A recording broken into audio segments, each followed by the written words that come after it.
looked back toward her grave and said, "I know you believe in me. Don't worry. I won't let you down." I felt the same when I lost my dad, and again when Naomi passed, both of whom had unwavering confidence in me.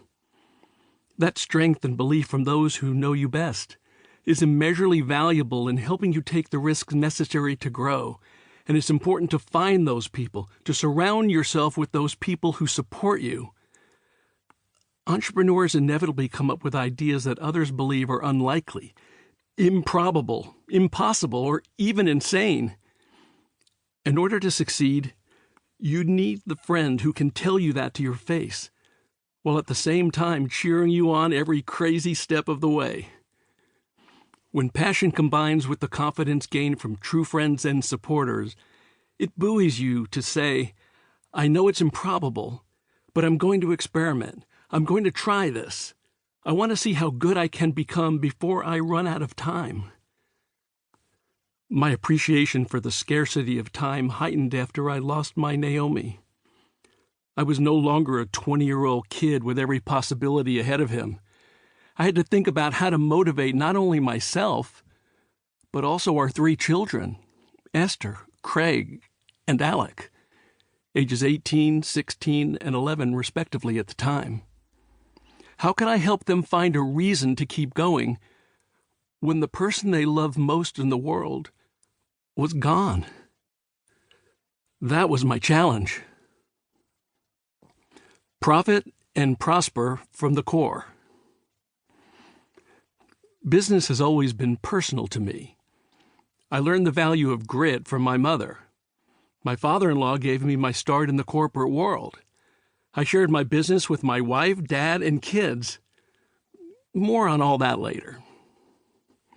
But nothing was as personal as when Naomi's health was declining rapidly, after she detected a lump in her breast.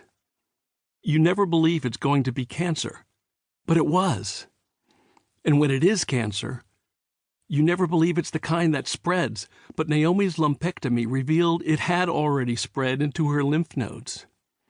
I remember being at the hospital when the surgeon came out.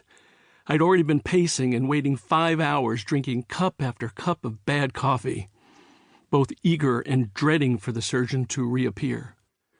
I stood up, alone, when he told me. Then I fell to a chair, devastated. She passed away within 5 years of her diagnosis. My children will tell you I dove into work even more after she died, and they're right. At work, things made sense, had an order. I could control that world much more than I could the one at home. I couldn't recognize any of that in the moment. When you're thrown for a loop like that, it's only in retrospect that patterns arise. But after Naomi's death, I was clearly trying to accomplish as much as I could before I too passed away, though I was perfectly healthy. I realized how brutally unfair and short life could be. There were times, too, when I allowed that grief to become anger and railed about the unfairness of losing the 2 women who meant so much to me so early in my life. Then came clarity. Their faith in me, my mother's and later Naomi's, fueled my passion to leave a legacy of kindness, of helping people achieve what they never thought they could, just as my mother and Naomi had done for me.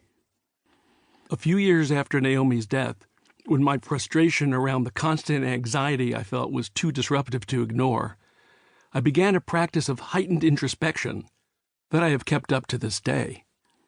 I sought the help of outside professionals and at the same time began reading books on philosophy, happiness, and how people define success. 2 books that particularly impacted me were Man's Search for Meaning by Viktor Frankl and The Happiness Hypothesis by Jonathan Haidt. The first helped me to appreciate and even illuminate silver linings that emerge from tragedy, and the second gave me a framework to see how environment and other factors affect one's condition and behaviors. Looking back now, I see that this was the beginning of a critical evolution for me. I faced many more challenges along the way, some seemingly trivial at the time, but each a key step in my